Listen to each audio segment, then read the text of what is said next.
எல்லாருக்கும் வணக்கம். Cheese kitchen click பண்ணதுக்கு ரொம்ப நன்றி. இன்றைக்கி சீஸ் கிச்சன் சேனலில் கோபி ரைஸ் எப்படி செய்கிறதுன்னு தான் பார்க்க போகிறோம்.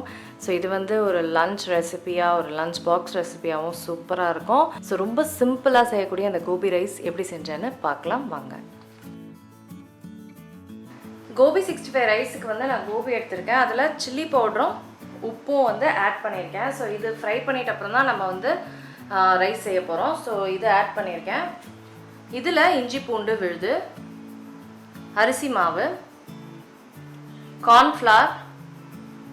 ஸோ இப்போ இது எல்லாத்தையும் மிக்ஸ் பண்ணிடுறேன்.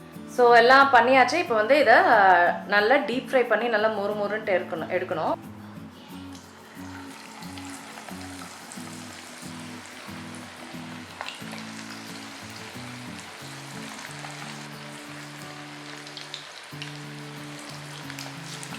ஸோ சூப்பராக ஃப்ரை ஆகிடுச்சு பாருங்கள் கோபி 65.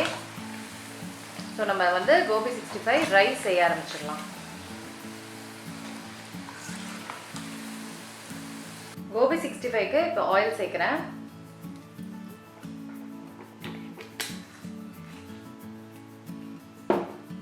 ஆயில் நல்லா ஹாட்டாக இருக்குது. இப்போ இது எல்லாமே நம்ம ஹை ஹீட்டில் தான் பண்ண போகிறோம். ஸோ ஆயில் ஹாட்டாக இருக்குது. நான் வந்து பூண்டு சேர்த்துருக்கேன்.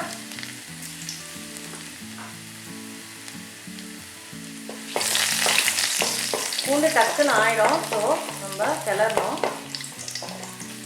உங்களுக்கு பேர்ன்ட் கார்லிக் மாதிரி வேணும்னா கூட நீங்கள் பண்ணலாம். நான் அந்தளவுக்கு பண்ண போகிறதில்ல. இதோட நான் ஆனியன் சேர்க்குறேன். அப்புறம் வெஜிடபிள்ஸ் வந்து உங்கள் விருப்பம் தான். நீங்கள் கேப்சிகம் கூட சேர்த்துக்கலாம். இது எல்லாமே நான் வந்து ஹை ஹீட்டில் தான் குக் பண்ண போகிறேன்.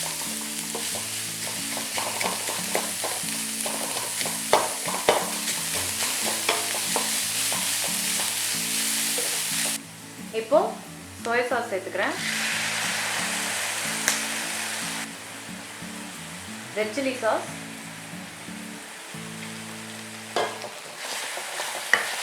நல்லா மிக்ஸ் பண்ணிக்கலாம்.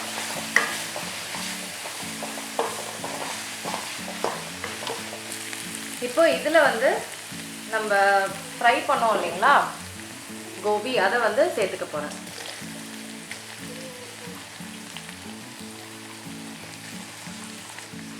இதோட குக் பண்ண சாதம்,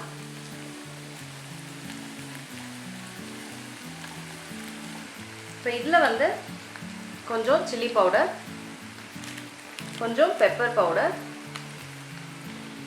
அதுக்கப்புறம் உப்பு. இப்போ இதை ஹை ஹீட்டில் வச்சுட்டு நல்லா மிக்ஸ் பண்ணிக்கணும். இது வந்து நான் சாதா ரைஸில் தான் செஞ்சுருக்கேன். நீங்கள் வந்து பாஸ்மதியில் கூட செஞ்சுக்கலாம்.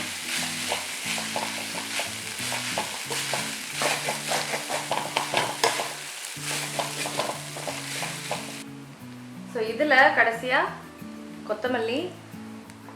ஸோ சூப்பரான கோபி ஃப்ரைட் ரைஸ் ரெடி ஆகிடுச்சு. கண்டிப்பாக ட்ரை பண்ணி பாருங்கள். நான் உங்களை சீக்கிரமாக அடுத்த வீடியோவில் சந்திக்கிறேன். வணக்கம்.